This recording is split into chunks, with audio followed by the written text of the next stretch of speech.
Please like, subscribe, and be sure to click that bell button for regular and exciting indie film content and your chance to be the first to engage with the Lift-Off Global Network of Film Festivals as we embark on launching the careers of the filmmakers of tomorrow.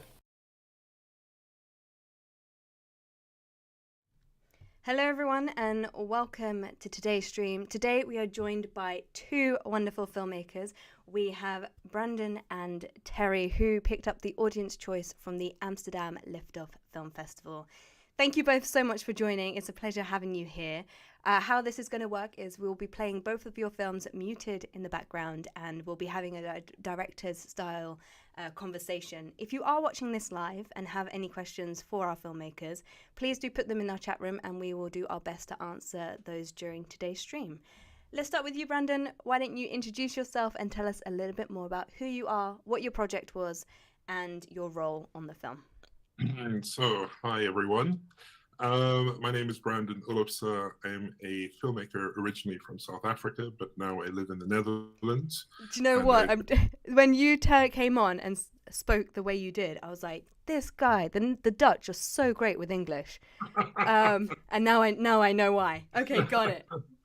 Continue, yeah. Sorry. So originally from South Africa, but now I live in the Netherlands. And Weglopers, or Runaways, is a short film that my writing partner and I collaborated on. And it's the first of the productions that we did in the last year, linked to the LGBTQ community in Amsterdam. Nice. And we are going to be starting with your film, so hold that thought on sharing the inspiration. We'll find out a little bit more from Terry first, and then we'll get your film up and running.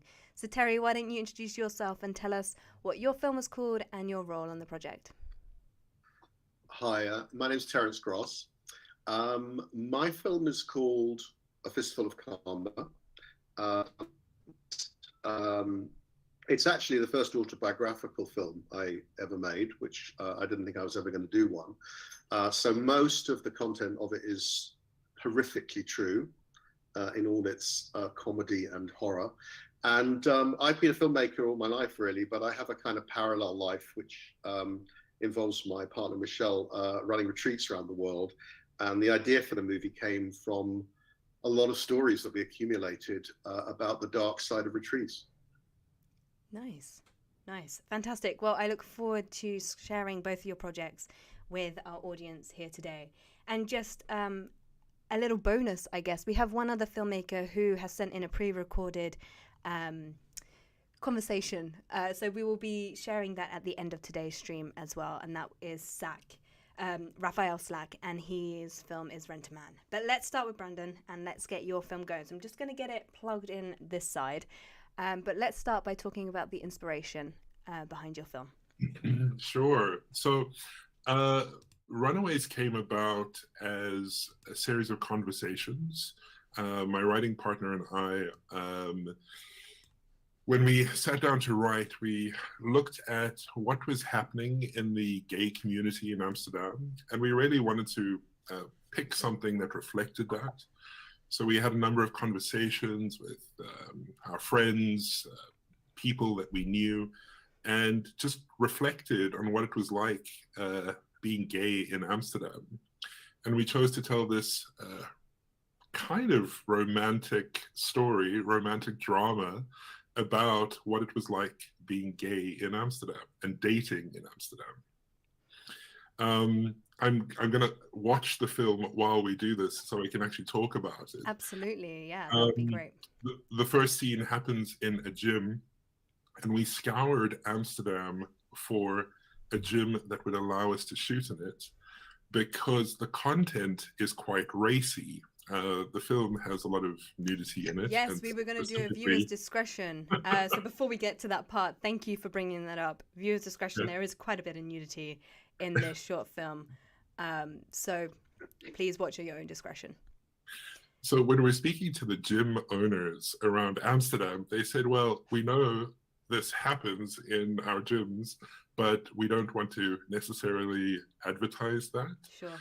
So we had to shoot this in multiple locations and give everybody just the information they needed to allow us to shoot in either a gym or a locker room or in the showers. So this is the process of filmmaking. It's also trying to convince people that what you're shooting is not actually pornography. Yes. And you're actually shooting a short film that's a drama.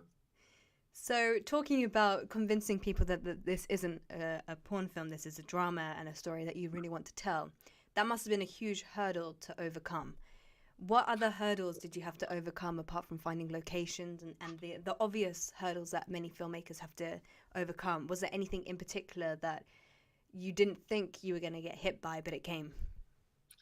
Well, making short films are always a passion project. Absolutely. So you're making it with no budget, you're making it off of favors.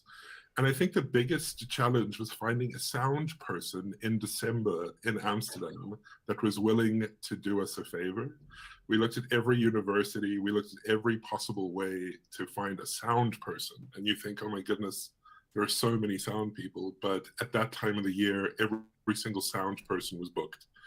So we actually had to train somebody up to do the sound for the film. Oh my gosh, that must have been so scary considering sound is one of the most important elements on a production. So we trained the sound person, and this scene that we're seeing now in the shower was the first scene that we shot of the entire film. It was the first time the actors had been naked. It was the first time anybody on set actually really got to grips with the style of the film. And here we all were in what is a gay bathhouse in Amsterdam, because they were the only people who would allow us to use the showers.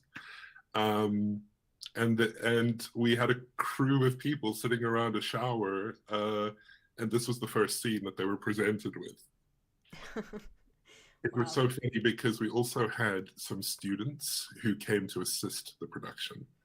And there was this sheepish young girl from one of the universities, and she had to load the clapper in front of the naked guys. And I said to her, "Are you okay with the content?" And she said, "Oh, don't worry, my moms are lesbian. I see this kind of stuff all the time at Pride." So everybody in the film actually supported the cause of the film. Yeah. Everybody was drawn to the story because they believed in it. And everybody that you see in the film are either friends or, they're not professional actors. These So actually, this is what I was going to move on to. One of my questions is the casting process and the actors. So could you tell us a little bit more about how you found your actors and what your rehearsal period was like? Yeah, so as sex happens on the screen, the actors are friends.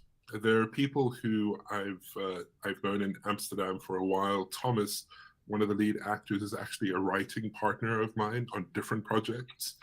And he liked the story so much and he really identified with the character, so he said yes.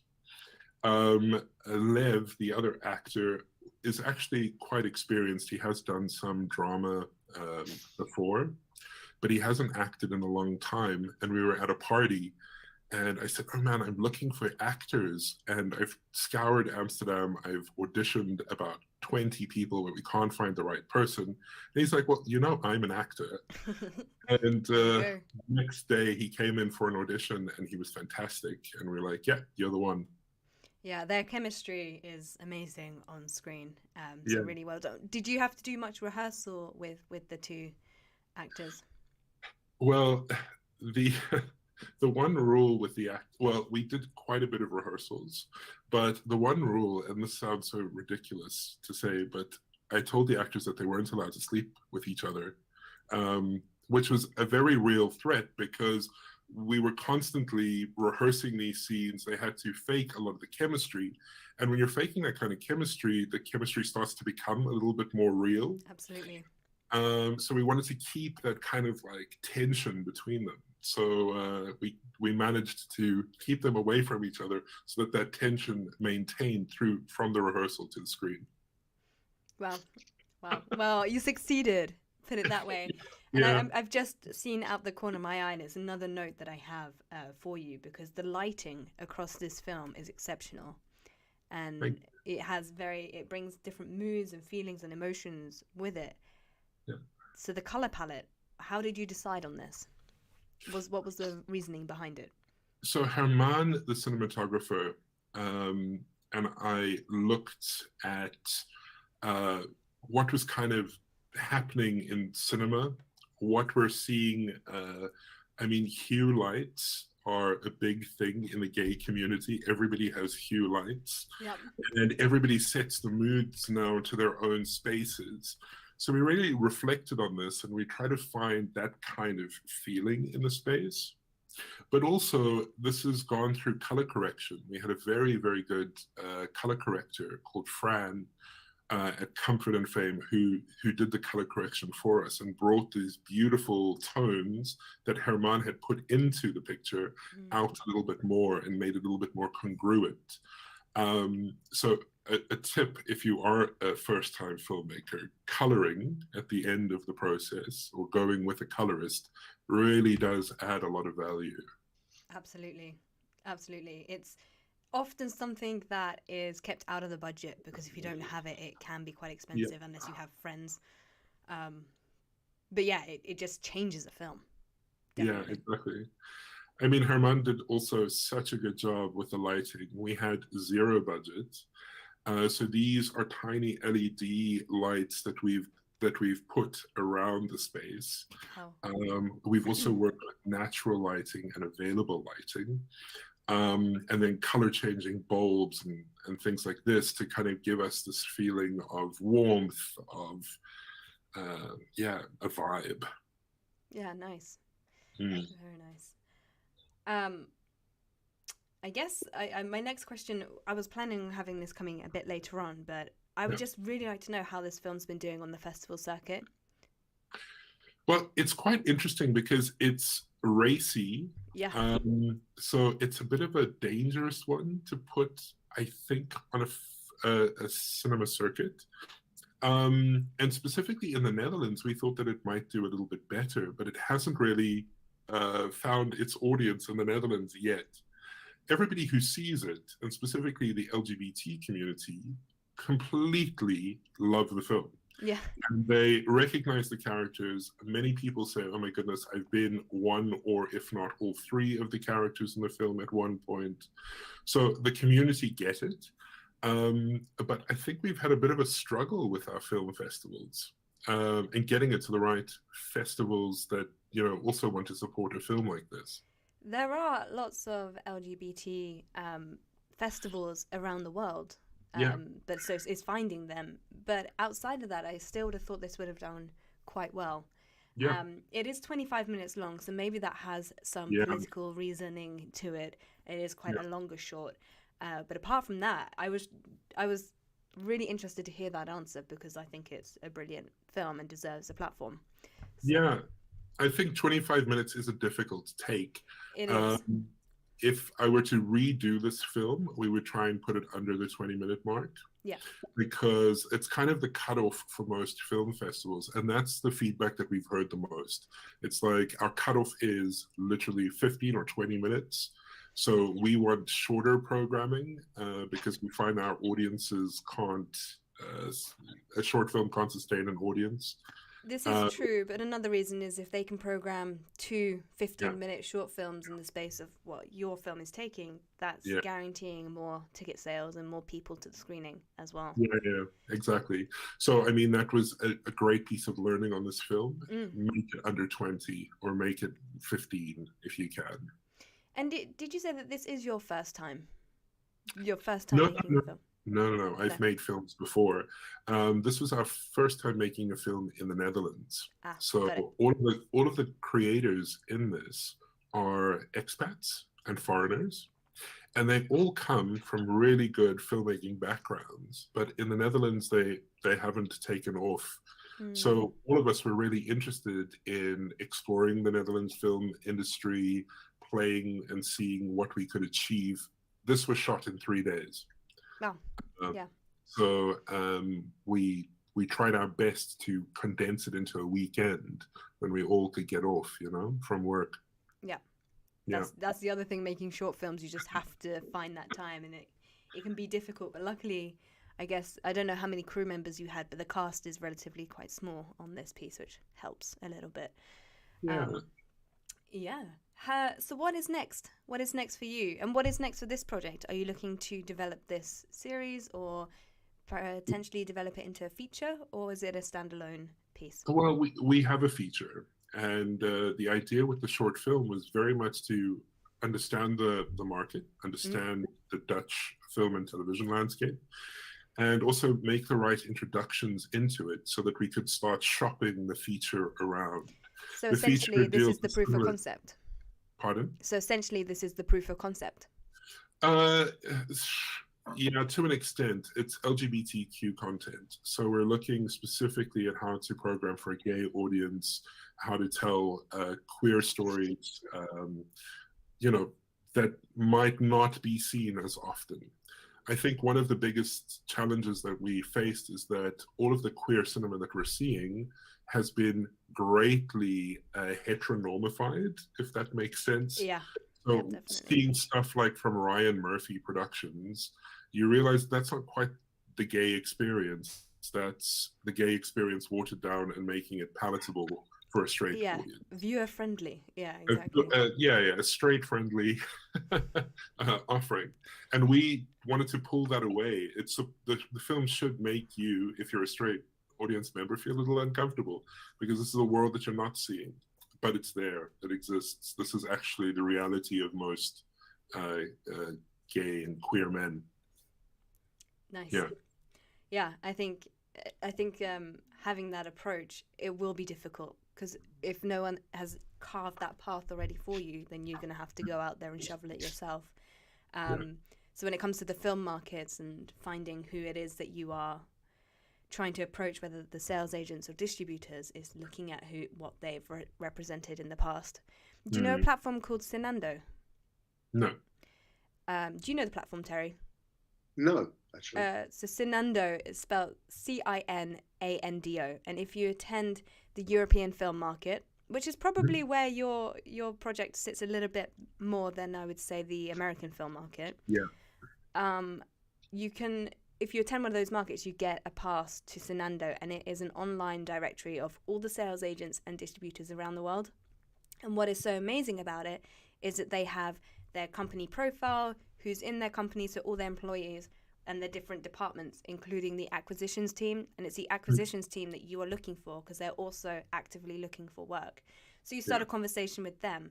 But what is also so good about Cinando is that it has the company's ethos, and you can also directly underneath that see the current projects they're representing or have in the past. So then you start to build this picture of, okay, is this company for me? And if it is, if you're attending the European film market or AFM or Cannes, then you can reach out and try and get a meeting. And even if you're not going to those film markets, finding that information on Cinando will literally open doors for you. But you need to make sure that it's coming from a producer or someone who is solicited, which is such an annoying word for independent filmmakers. But someone who has your back, essentially, and can prove that you're legit. I think that's also the key. It's like finding the right connections. Yeah. And there are quite a lot of barriers. I mean, if you are making films, the barriers that exist, if you're a new name or a completely new company, you have to be affiliated with an experienced producer. Well, how do you get there if you aren't creating work, right? So this is an attempt to do that. You have to start somewhere and use short films like this to kind of open the doors. Absolutely. And I'm sure it's going to happen. This is a fantastic short film that will back up that feature. I'm 100% sure of it.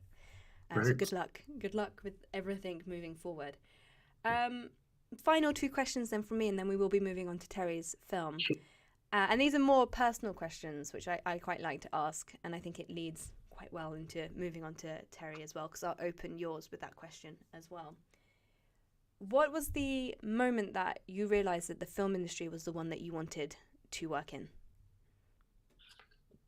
Well, that's a very long ago decision. Yeah. I think I've been in the filmmaking industry or adjacent to it since I was 12. Oh, wow. yeah, in South Africa, first as a presenter and then moving behind the camera.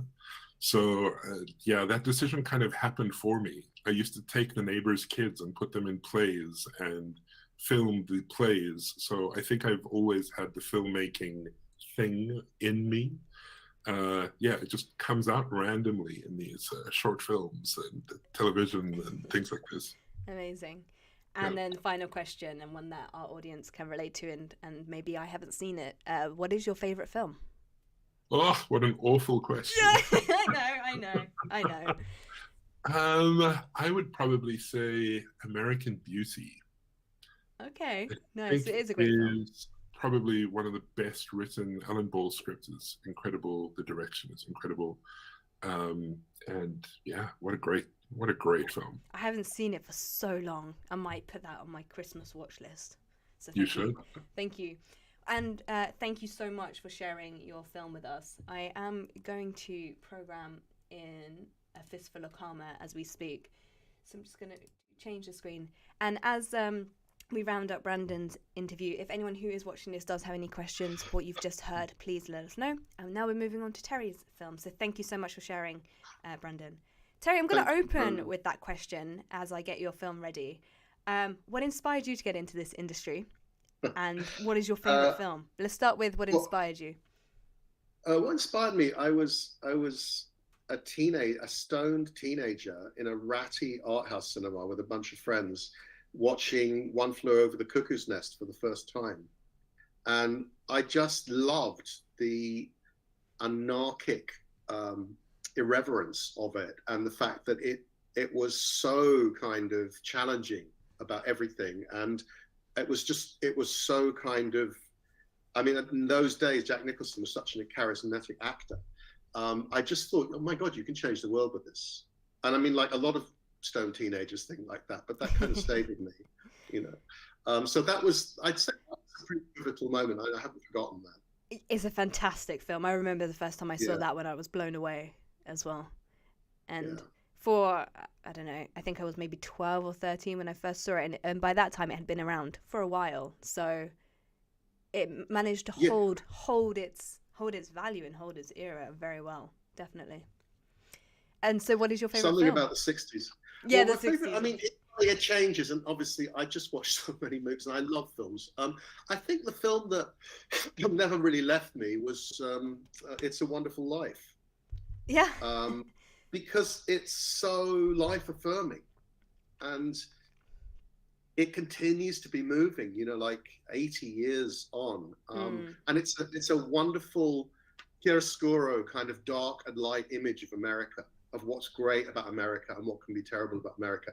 And it's just, I think I found it utterly mesmerizing as a fairy tale. So you know, even now I can still watch it. I've probably seen it like 20 times. Yeah, it is an amazing film. Before we do move on to yours, and in case anyone was wondering, mine is A Fish Called Wanda. I don't know if you've seen it, but it's a fantastic comedy. I love it. You'll be surprised at how many people haven't seen that film, but it was the one that was just like, this is so good, it's so funny, and yeah, this is the industry for me. So yeah, that was it. But your film Magic is Pythons. Now... Oh, I know, they're just so great. Great. So, and sorry, another fact, that is how John Cleese and Jamie Lee Curtis got together, and then they married after it. So there it goes back to the chemistry of working together as actors. Yeah. I hope they had the no sex rule as well, but they did. All right, go for it. Tell us a little bit more about your project, the inspiration behind it. It is now playing for our audience to see. Right, I'm not watching it. If I go into paroxysmal coughing, it's because I just got over the flu that's been attacking everybody. I know, it's been awful here. But yeah, so the inspiration for this film, you know, I'd made a few films, and I'd spent a long time, I guess about 10 years, doing commercials and things, and to be honest, not absolutely loving it. I'd found a really weird niche, which was aerial cinematography, and I was out in the Middle East doing things like that, and you know, it paid very well, and I got to do a lot of quite big things, but I also felt like I really missed filmmaking, but didn't see a clear way to just make a film without going through the entire development, trying to sell scripts thing, which I've been doing for a lot of my life, and I have had some success doing it and also some failures. But I don't really love being in development. Don't really love the endless meetings and waiting. And a friend of mine who I can't be naming names in this description of this film because I have to protect the guilty. But a friend of mine who runs a massive production company said, he'd heard a lot of stories that went around the running of retreats, which we'd been doing in the other half of my life with my partner, Michelle, for a while. And he said, that you've just got so many crazy stories. You should tell the story as a movie. And I went, I am not doing a personal story about my weird, terrible comic life because it's just too embarrassing, basically. But I was out in Tuscany where we run retreats a lot, and I had a lot of time off. And I hadn't written a script for about 3 or 4 years. I've written a lot of scripts, but I certainly hadn't written anything biographical. And suddenly this script started vomiting out of me, and in a way that I wasn't used to, because I'm quite a disciplined script writer, I've had to be. And so I would, my normal way of writing would be write in the morning and then do normal things, or in the afternoon or whatever, and, try and do like 5 pages a day and meet my deadlines. This was different. It's like, I'd be out, we'd have a huge dinner, I'd come back, midnight, I'd start writing. I'd be up at 7 o'clock in the morning, and I'd have written like 17 pages. Wow. And it just kept on coming. And after 7 days, I had a screenplay. And it hadn't been very well structured or anything. It was a long screenplay, really, really long. But it was full of truth and stuff that had happened. And I was reading it to the team who were actually the subjects of the movie. So they all kind of got to hear themselves, and I did all the voices for them. And that's one of my very few talents, is I can do lots of different voices. And we were kind of pissing ourselves laughing, and at the horror of it all, really, because it's so true for us. And I took it back to London, did a reading. My friend who'd suggested it immediately said, look, we'll just do it through our production company, and at that time, I think they wanted to spend, it wasn't a fortune, about $500,000 on it. Yeah. So that was one of my questions. How did you fund your feature? Well, I'm coming to that. So, but, as T.S. Eliot said, between the idea and the reality falls the shadow, in which case, in this case, it was COVID. And after being in development and talking a lot and developing it as a drama, by the way, not as a mockumentary, COVID came and just like kicked everybody's asses. And it kicked this company, just like closed everything down. They just had to survive like everyone. So I did a little bit of running around through the producer I worked with, John Smallcombe, and a film fund said they'd do it for about the same amount of money. But then they got hit by COVID. And I had this feeling, this is kind of, I think, what gets interesting for indie filmmakers. It's like, I've never produced anything. I've directed a lot of things, and I've worked with some big producers and some little producers, but I've never actually, beyond commercials, which I produced loads of, I've never produced a movie. And believe me, I have never wanted to produce a movie. It's the last thing, and with good reason. Because I think it's like the most horrific part of the process is having to produce. But I did have a couple of guys, actually Huria, a friend of mine, who it was her first time as a producer, and John, who was doing a big movie at the same time. And I said, look, let's just do this, let's just find some money and let's do it for a lot less. And I was generating budgets for it. And they kept getting lower and lower and lower, but they weren't low enough because I didn't know how much we could raise. But I think in the end, we sort of thought we could do it for about 200.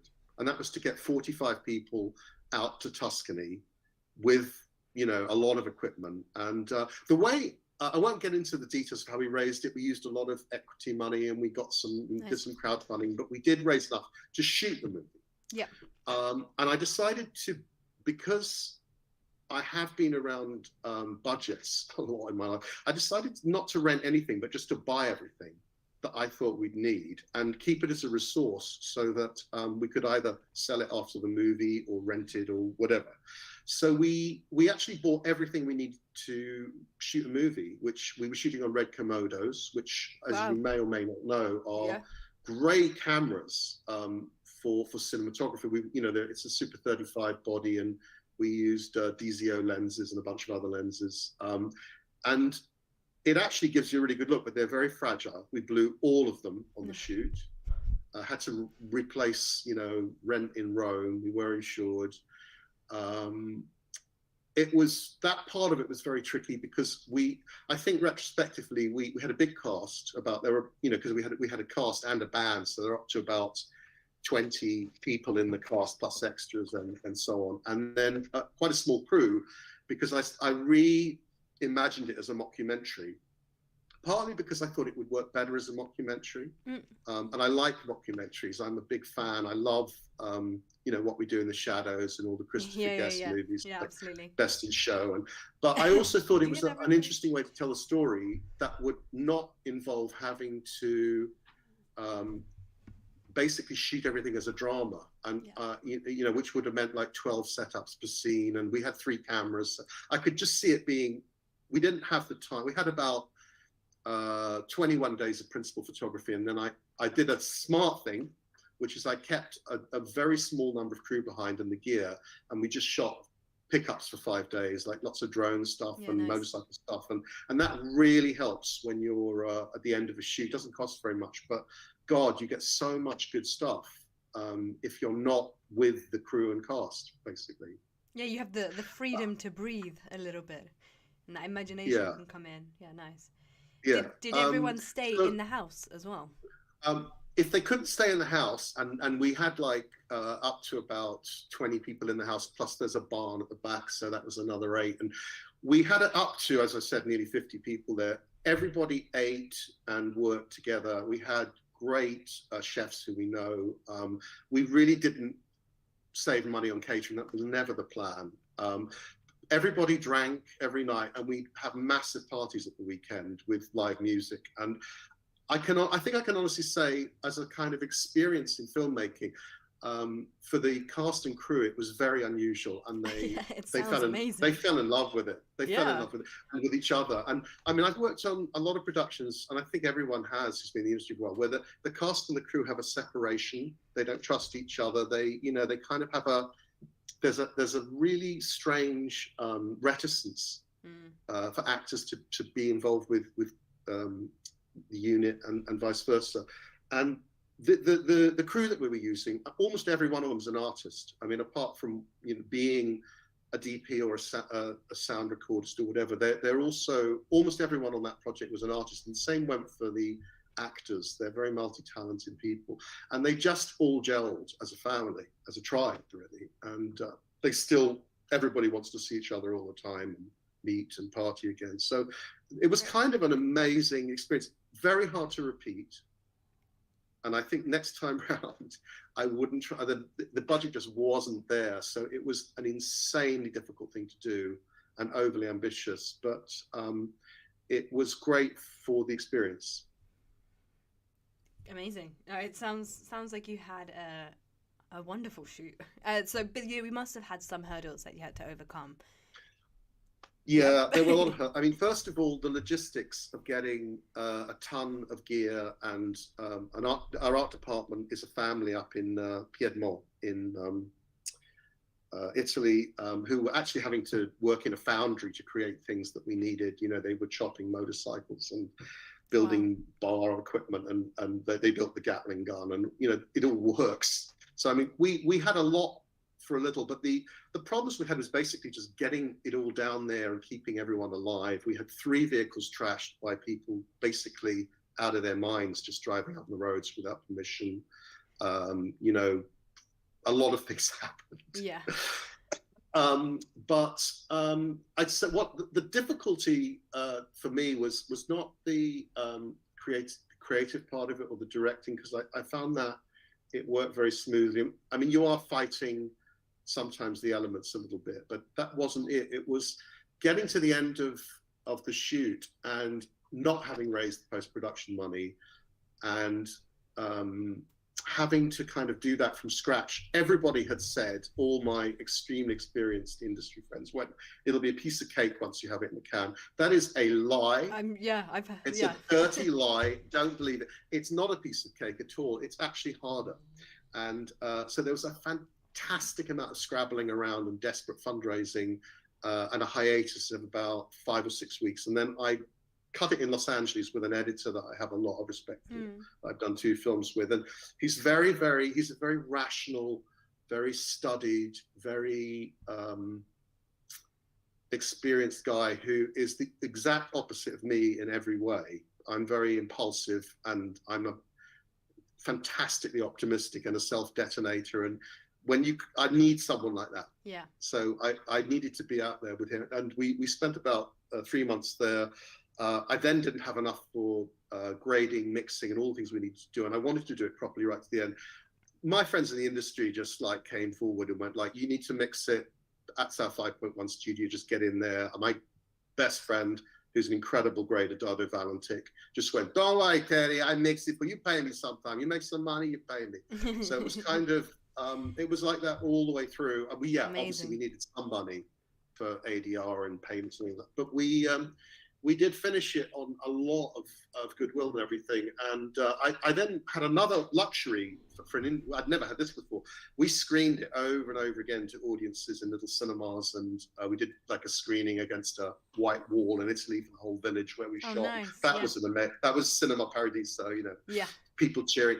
And I honed it. I got to spend like 2 months just watching it in 3 countries and honing it and changing it, cutting scenes. There's a lot of music in it that I really like, but I had to cut a lot of music out of it, like live music. And so it took about, after we finished it, I then spent 2 months reworking it. And then in sort of September, we started to take it out. Nice. So it's been doing the festivals since, I guess, October. Yeah, so it's pretty fresh into the festival circuit, really. Are you going to do the full year worth of festival screenings? I don't know if we'll do the full year. We've had really good results at the festivals. I mean, like we've been accepted for pretty much everything, and we've won about 2/3 of the festivals we've gone into. Amazing. I don't honestly no. I think it is amazing, but I also feel like, is it? Because it's too easy. It depends what the ultimate goal is as well, which we can move on and talk about. But what is the ultimate? What is the goal? Well, there's two goals. Obviously, Natalie, we want to sell it and get it seen. I mean, I've seen it with enough.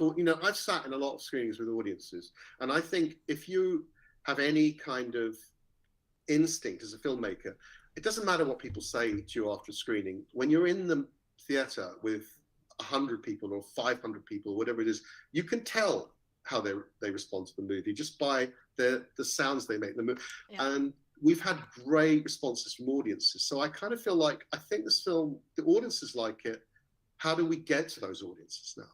And the landscape is so difficult. I think that for me is it's the steepest learning curve as, someone who's been around for a long time, but not as a producer. It's like, how do you connect with a big enough audience to turn your pain into money? Yeah, absolutely. And it is a good question. Everyone's route is completely different, but it does help if you have a producer who's been through it several different ways in the past. I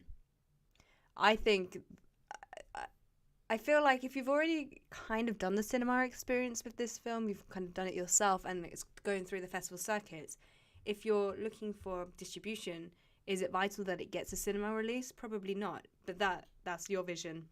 But if you want to take it straight to VOD, whether that's Netflix, any of those channels, then it's a different route that you need to take. And we've got to be careful with this as well, because Amazon Prime's now has changed, but before you could self-distribute onto that channel. And we would get lots of emails from filmmakers being like, oh, this company wants to put our project on Prime, they want this amount of money, whereas the filmmaker could have done that themselves. So when you do get deals coming your way, just be super careful that they are legitimate and get a lawyer to read them over. We'll be lawyered up for Good. that. We have. I think it's just getting above the. Like, I've got 2 films on Amazon, both of which had cinema releases. Amazing. Both of which have had great responses and great 4.5 stars, and I didn't know they were on Amazon. How did they get on there? Through whatever production entity made them. Okay. Or the aggregates that they went to. But the thing is, you've got to poke your head above the trench.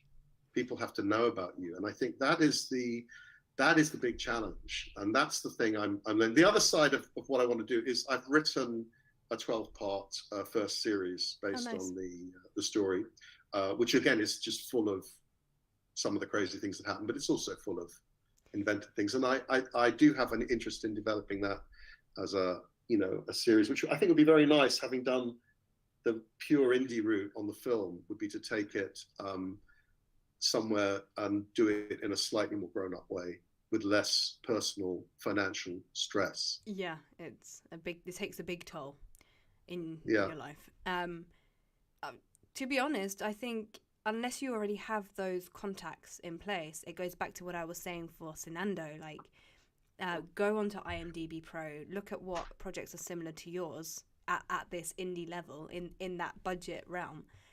Then take that information of those companies and insert that into Sinando and find out who the correct people are to talk to. If you are going to EFM, which is in February, the Berlin film market, fantastic film, or the European film market in Berlin, fantastic place to meet these sales agents, but also the Marché du Film during Cannes. I don't know if you've been to it in the past, but it is. I have. I've been to both, actually. And I mean, this is why I made that. And I mean, again, I'm fantastically naive about what goes on in the film festival circuit now. But in having put films through, Berlin and Cannes in the past, if you had a win at a significant film festival, the buyers just lined up for you. Yeah. It was really simple. I think we won the Fantasy Film Festival at Sitges, and we got 42 international sales off the back of that in one night. But that doesn't seem to happen anymore.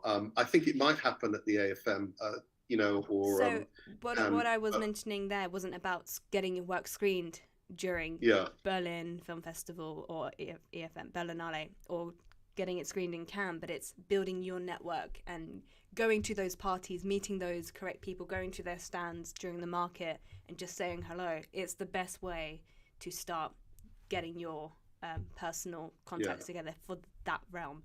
But if you have friends in the industry and you have people already who are skirting around, maybe they can help. Yeah, we do.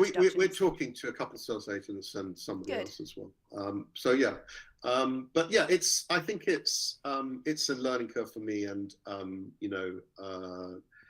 I think from my experience, and I don't want to be negative, sales agents are very cautious about niche films and indie films these days. They're looking for very easy genre films to sell, horror films particularly. But I started my career making art house movies. I think those movies they're certainly harder. They might have an audience, but the sales agents it's they scary. aren't so easy. Yeah, it's again scary for them because it's their company's money. It's them investing, and they need a return on that. And we hear it over and over again. Is there a star? Who's the A-lister in your project? Who's the director? Do you have the funding already? Oh, you don't have those three things? Oh, never mind. All over and over and over again. But there is a select few of those independent sales agents, and also ones that work with budgets around the $500,000 and below, which you just need to find and see what happens. But it's not an easy journey. You've kind of gone over one battle to then hit the next. And once you get over that... it's a locomotive. It's a locomotive you can't get off. Yeah. Get on with your life. Yeah, and for short films, it's the same thing. It depends what you want to do, but there are lots of short films that kind of do the festival circuit, then get put in a drawer, end of that, and move on to the next, which is fine. But then there are also those channels that, talking about horror films, there's a YouTube channel called Alter. There's a YouTube channel called Dusk for Sci-Fi, and there are multiple of these different channels that look at genres. If you get your short film onto there, it's just going to keep getting views and keep getting you audience. So when you do go and have these meetings for your feature, who's your audience? Well, my last short film had 2 million views on this channel. That is going to help you. So I'm talking more to you, Brandon, with your short film here. Like, find somewhere for it to just live and breathe after you've done the festival circuit. Super important. But yeah, it's hard. Filmmaking is not easy, so we're all crazy sitting here talking about why we love it and why we want to do it, but it is heroin. Yeah, absolutely. Wow. Do you have any questions for each other? Well, I'd like to see a film actually, Brandon. Thank That's my you. request. I'm going to send me a link. I've been watching yours with my side eye over here. It looks great. I will definitely send you an email after this with your contact details, so then you can swap files if you want to. Yeah, great. But yeah, thank you so much, both of you, for joining. And Brandon, Terry, it's been great hearing about your films and their life after. I guess I didn't really ask you, but apart from this project and finding its next steps, are you working on anything else, Terry? Me? Yeah. Apart from the things I do to survive, which is the sort of, content stuff, I have one new screenplay which I'm working on, which I'm not talking about, but it's also in the psychedelic realm. A lot of things I do are in the psychedelic realm, because I don't think there's enough movies about that world. And it's pretty vicious. But that's all I'm going to say. Okay, fine.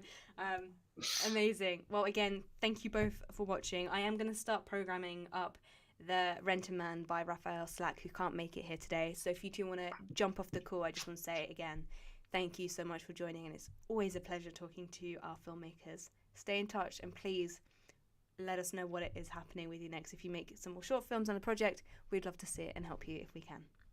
Great. Thank you, Natalie. Thank you. Nice to Okay. meet you. Cheers. Bye. Bye-bye.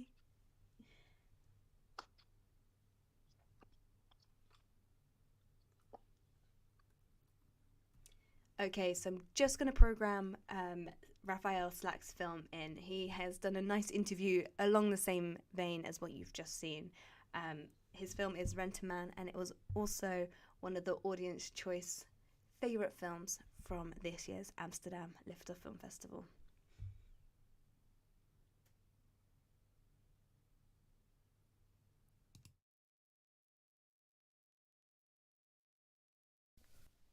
Hello, I'm writer, director, producer Rafal Zlak, manager, executive owner of Mysterian Film Group LLC. Our website is mysterianfilms.com. Check it out. Thank you very much, Natalie, for this invitation to be part of the live stream, which is a great honor. And I'm so overwhelmed with gratitude and happiness that our film Rent-A-Man was able to receive the Audience Choice Award 2022 in the Amsterdam Global Lift-Off Film Festival, which grants filmmakers a great opportunity for showcasing their work of art. A huge thank you to everyone who supported our film. You made it happen, and I'm truly thankful. Thank you. I'm really excited, and my apologies that I wasn't able to attend the live streaming because of a previously set commitment. This gives me the added opportunity to sit down and streamline my thoughts, which in light of the circumstances, I actually prefer. I'd like to say a big thank you also, Natalie, to you, Sharon, Sheila, and Ben, of course, for giving me the opportunity to enter my film this year as opposed to next. Thank you for selecting it for this year. It was serendipitous timing, and it's awesome.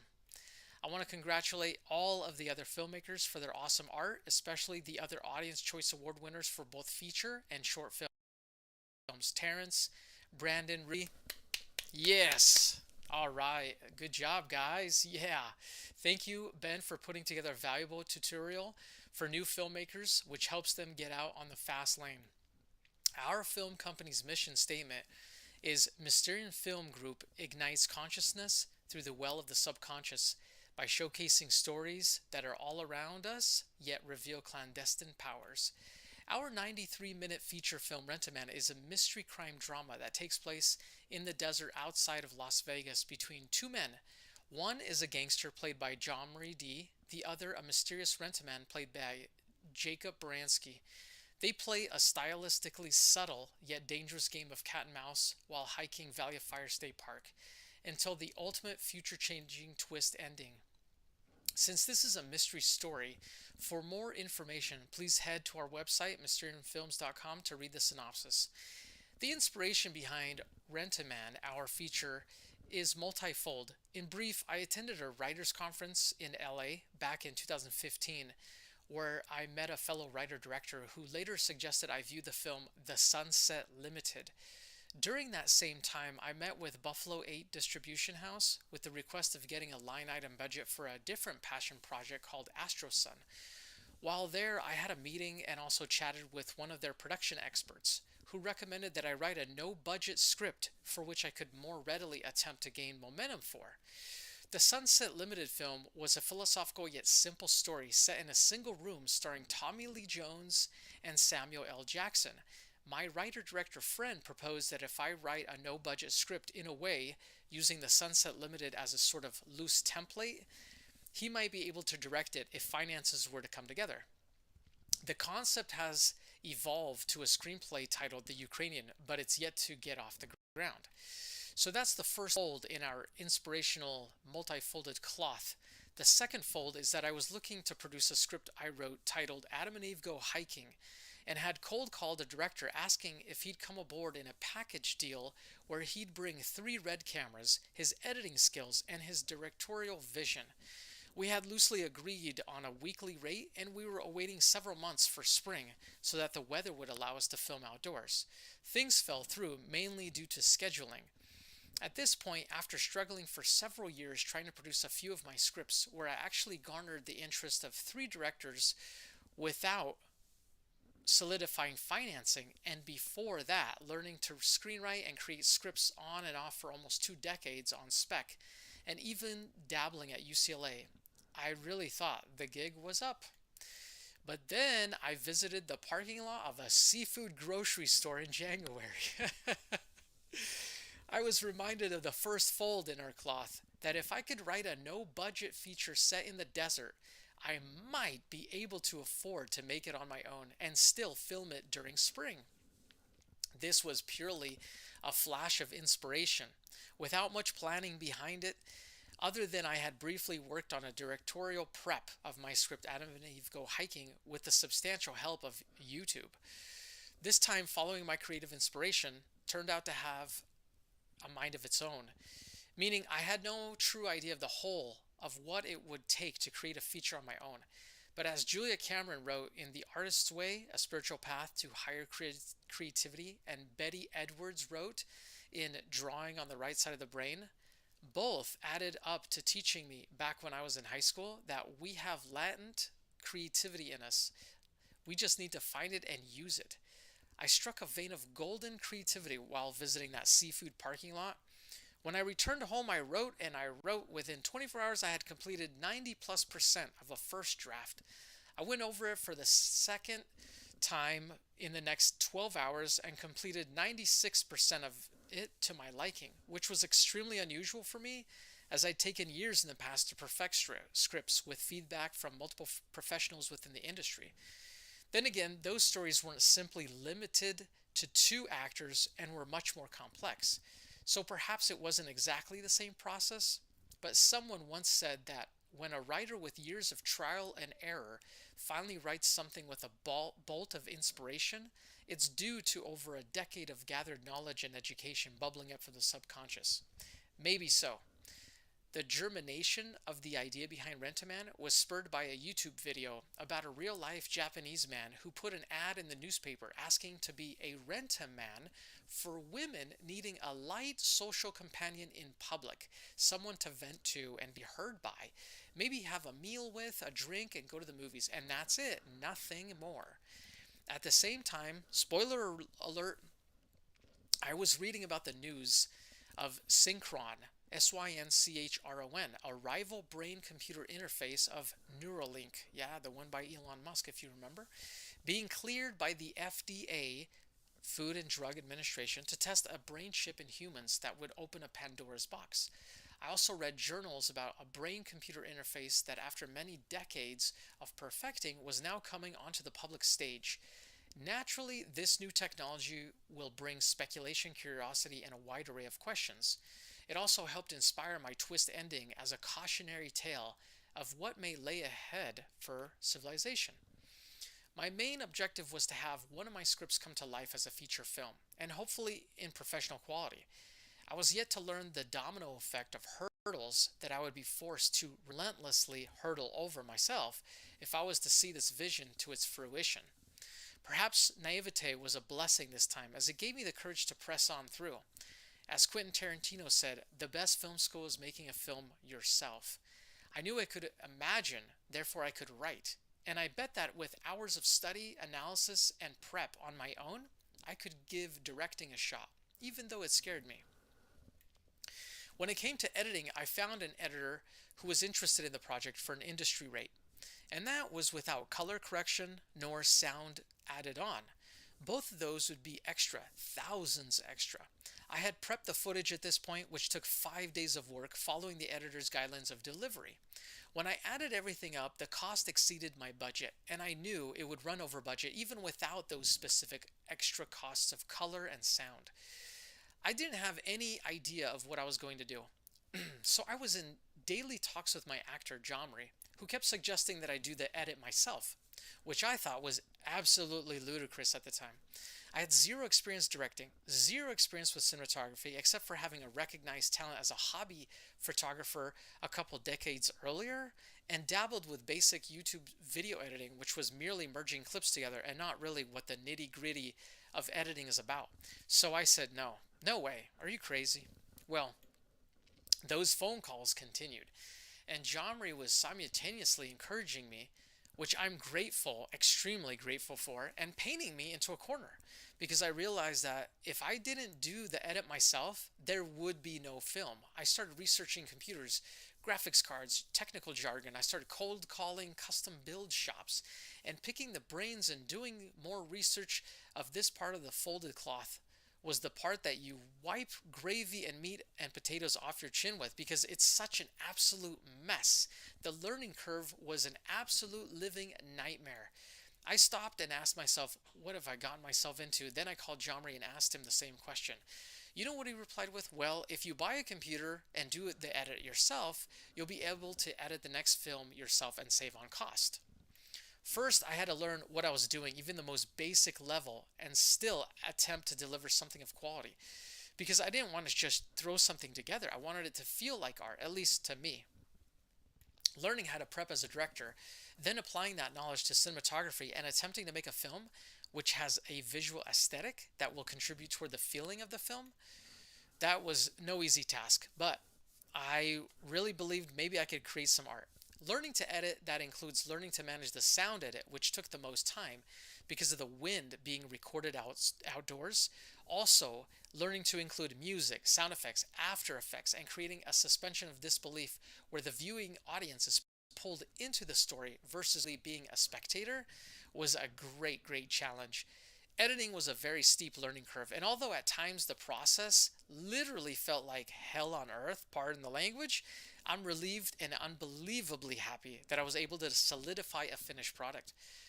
Other than the story of Jesus being in the desert for 40 days and nights, I like to jokingly relate that this edit also took 40 consecutive days to complete, and it was definitely a trial. Probably the most painful, yet at the same time, the most satisfying part of the entire filmmaking process is being able to witness the edit come together in a way that it gels. I always tell people that even though I technically put in the work and did this edit, it doesn't feel like I did it on my own. Because at the time it felt like something helped me, whether we call it the universe, creative inspiration, ghosts, angels, I really don't know. But there's magic in the process that's unexplainable. Writers find the same to be true when they say they're in the zone and the writing flows out of them.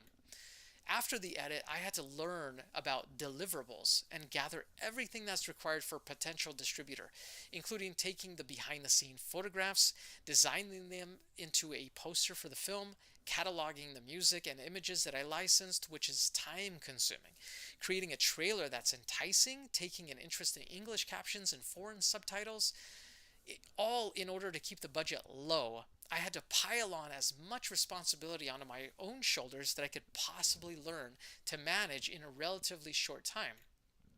It's funny, prior to deciding to become a one-man army at filmmaking, I was gathering knowledge for options to resuscitate the Adam and Eve Go Hiking project after some scheduling conflicts with the director, and I called a casting agent as she was gracious enough to allow me to ask her questions. She inquired as to what I was doing, and when I explained, she replied that I shouldn't do everything on my own. She replied, believe me, I don't want to do everything on my own, but there was just no other way.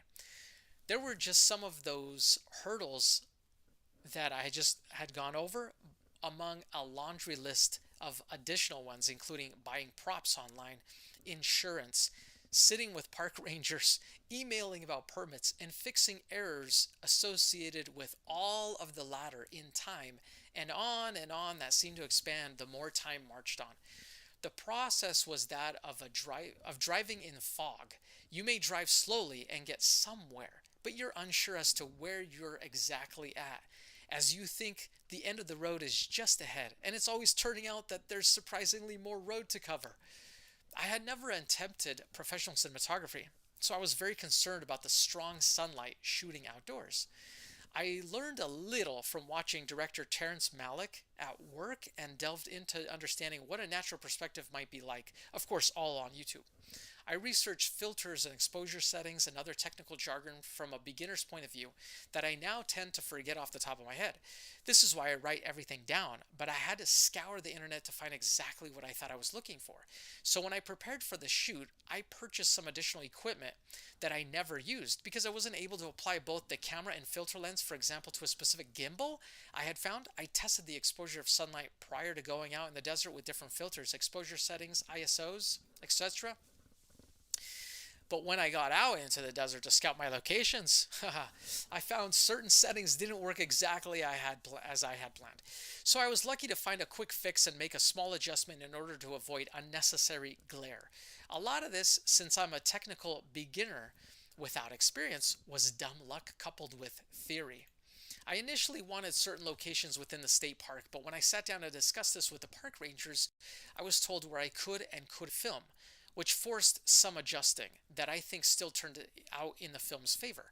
A park ranger asked me if my actors were hikers, and I told him they weren't, but that I was, and he and the others laughed. So I explained that I'm going to make it seem as though they were hiking when in fact we'd use camera make-believe to only make it seem that they really were. In reality, being forced to utilize an out-of-the-way location a mile plus out helped create a quieter environment for the actors during our main shooting day, as there were tourists everywhere. Some of the film's locations dealt with filming between tourists walking back and forth next to us or in the background and spoiling scenes, which many of I learned to rescue in post-production, thankfully. Hey, and Jomri, he was the social butterfly. He was having a conversation with all these tourists and they wanted to have a photo op with him. I couldn't believe it. To get away from the tourists and to find landscapes that had some variety, I had my actor Jomri accompany me out to a few of these remote hiking trails for a view firsthand and prepare himself mentally, in knowing that he'd need to decide if hiking over a mile in each direction was all right with him. I volunteered to carry his and my other actor Jacob's backpacks or any material they needed, but they wanted to carry their own stuff, which was such a plus to work alongside those guys because they're unafraid to get their hands dirty in so many words and are willing to go the extra mile to make the art a success. I couldn't have made the film without them, especially Jomri, since he was relentless in calling me every day and asking for an update on the editing, which it's truly spurred me on. Those were intense working days, extremely challenging, and thank God Jomri kept things positive and forward-thinking. It's a lot to bear alone, even for someone used to long-term and unusually hard-working projects. I tip my hat to him. Thank you, sir. We were lucky that our most distant location was only a mile or so away from a restroom, as visiting it would require hiking 2+ miles round trip and take time away from our filming. The schedule was tight because Jomri had to drive from LA and had only a handful of days off, for which he skipped the first shooting day and had an uncle unfortunately pass away on that first shooting day. So things were very up in the air and anxiety was sky high for me.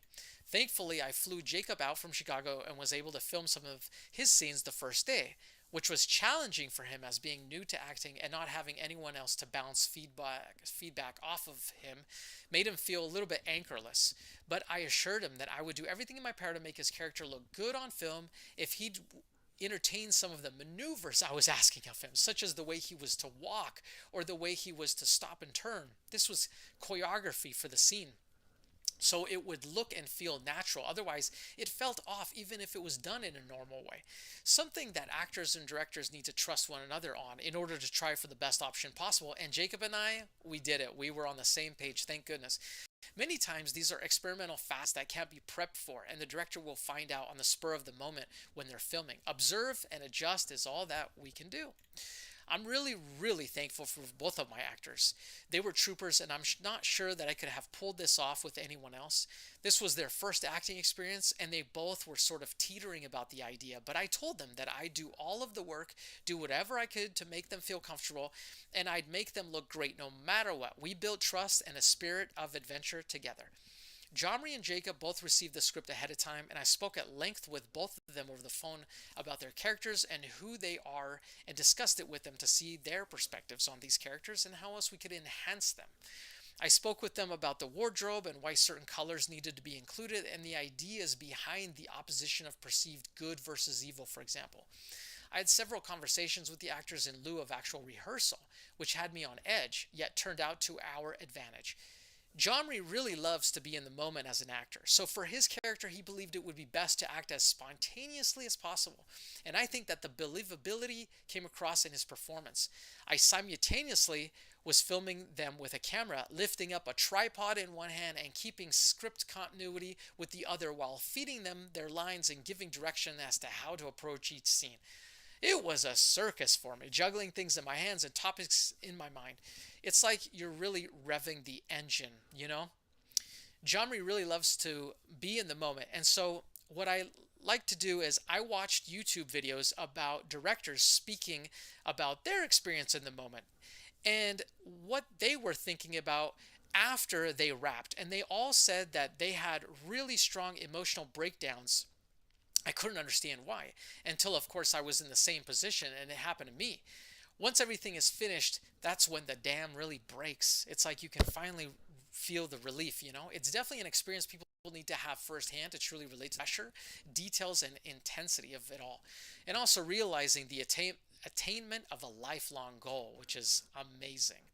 Fortunately, Jomri was a past competitor of mine while working in Vegas promoting, hosting, and marketing nightclubs, parties, and restaurants. We got along well, and everyone knew everyone, so it was a friendly sales environment.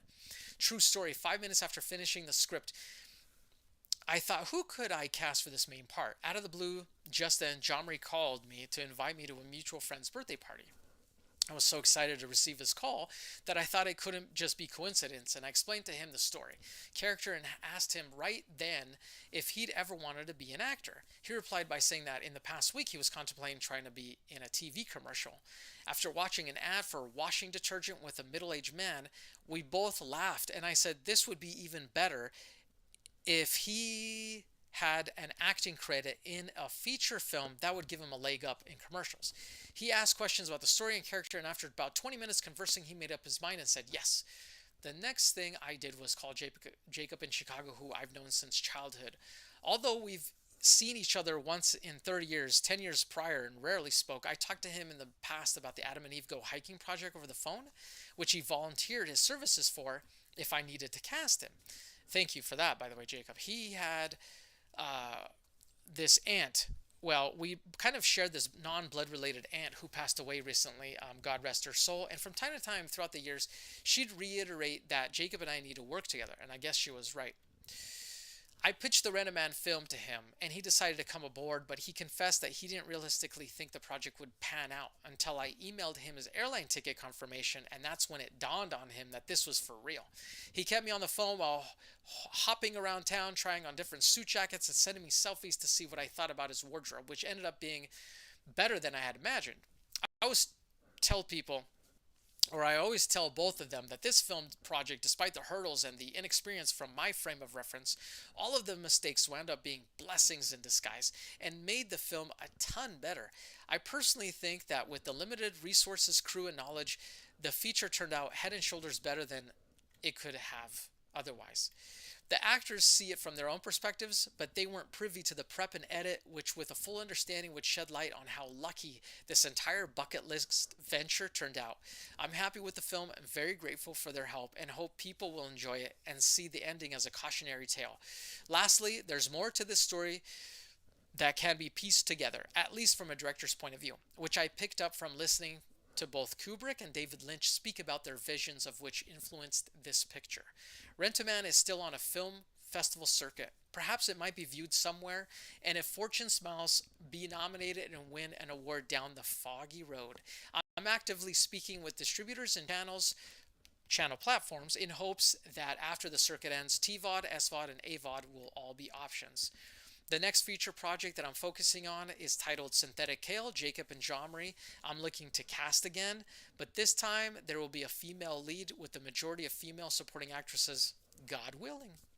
The logline is, after the kidnapping of her ex-lover, a woman turns plainclothes detective on the cold case only to run into a serial killer working for an off-the-books organization. I was inspired to write the lead character after a friend of mine, and the story is inspired by an article I had read while at the San Francisco airport this past year, and as a result, I imagined a set of consequences set in motion. If you go to my website, mysteriumfilms.com, you can click on Synthetic Kale from the top drop-down menu to see the starter GoFundMe page. Thank you again, Natalie, Ben, Sharon, and Sheila from the Lift-Off Global Network for the opportunity to speak with you today, and a huge thanks to everyone who voted Rent-A-Man for the Audience Choice 2022. Thank God, take care, and until next time, see ya.